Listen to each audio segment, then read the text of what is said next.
Jadi dibagi dua ya. Yang pertama melihat Allah di dunia, dan yang kedua melihat Allah di akhirat.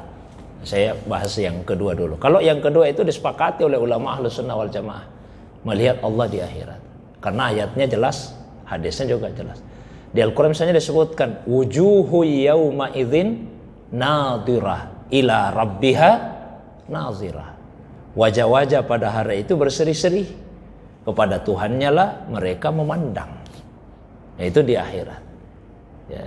Jadi kalau melihat Allah di akhirat itu jelas ayatnya. Di hadis juga disebutkan, Nabi menyampaikan innakum satarawna rabbakum, sesungguhnya kalian akan melihat Tuhanmu, kama tarawnal qamar fi lailatul badar, sebagaimana kalian melihat bulan pada saat purnama la tudamun. Ya, kenapa diumpamakan dengan melihat bulan, tidak diumpamakan melihat matahari? Kalau matahari itu kita tidak sanggup memandangnya, mata kita silau. Tapi kalau bulan meskipun dia purnama, mata tidak terasa silau. Ya, maka disebutkan seperti kalian melihat bulan pada saat purnama. Artinya matamu tidak akan sakit melihat itu. Jadi di akhirat itu sepakat ulama Ahlussunnah wal Jamaah bahwa Allah itu akan dilihat, dan itu adalah karunia Allah. Ya, di Al-Quran misalnya ada tafsir ulama lilladzina ahsanu al-husna wa ziyadah. Ya, bagi orang-orang yang berbuat ihsan, berbuat baik, dia akan mendapatkan al-husna. Husna itu surga, wa ziyadah, dan ada bonus tambahannya. Nah, tambahannya itu adalah memandang Allah Subhanahu wa taala. Mengenai caranya, itu urusan Allah Subhanahu wa taala. Ya, itu di akhirat, Pak. Nah, yang berbeda pendapat ulama itu di dunia. Di dunia pun terbagi dua. Di dunia terbagi dua. Terbagi duanya, satu melihat dalam tidur dan melihat dalam keadaan sadar. Nah, kalau melihat dalam keadaan tertidur, beberapa ulama menyampaikan itu, seperti Imam Ahmad bin Hanbal. Kata Imam Ahmad, saya berkali-kali melihat Allah di dalam tidur. Nah, kata Imam Ahmad bin Hanbal.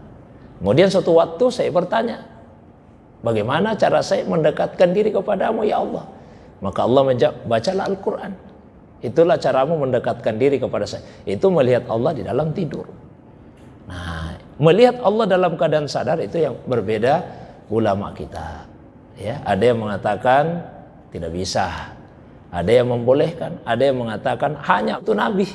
Selain Nabi tidak boleh. Ya, ulama sudah beda pandangan. Yang mengatakan boleh untuk Nabi mengacu kepada perkataan Abdullah bin Abbas tentang Isra Mi'rajnya Rasulullah sallallahu alaihi wasallam. Nah, terus yang mengatakan tidak bisa dilihat itu dalilnya kisahnya Nabi Musa alaihissalam yang ada di dalam Al-Quran, ketika beliau meminta kepada Allah, Rabbi arini anzur ilaika, Tuhan perlihatkan dirimu kepada saya supaya saya bisa memandang kepadamu. Ya, maka Allah SWT kemudian memerintahkan kepada Nabi Musa, unzur ilal jabal, lihatlah ke gunung itu, fa in istaqarra makana fasawfa tarani. Kalau tempatnya tetap seperti itu, maka kamu akan melihat saya. Nah, ulama berarti tidak bisa dilihat. Tapi ulama yang lain mengatakan Allah mensyaratkan kepada sesuatu yang mungkin terjadi. Kan bisa saja gunung itu tidak hancur. Allah mensyaratkan ke situ. Maka itu artinya Allah itu bisa dilihat di dunia. Tapi yang jelas melihat Allah tidak seperti melihat makhluk. Kalau makhluk itu dilihat dalam batasan ruang. Ya, seperti misalnya kita melihat benda ini kan ada ruang yang membatasinya. Pasti dia ada di satu tempat, dibatasi. Ya, itu beda dengan melihat Allah Subhanahu wa taala. Tapi yang jelas kalau di akhirat ayatnya ada di Al-Qur'an, hadisnya ada.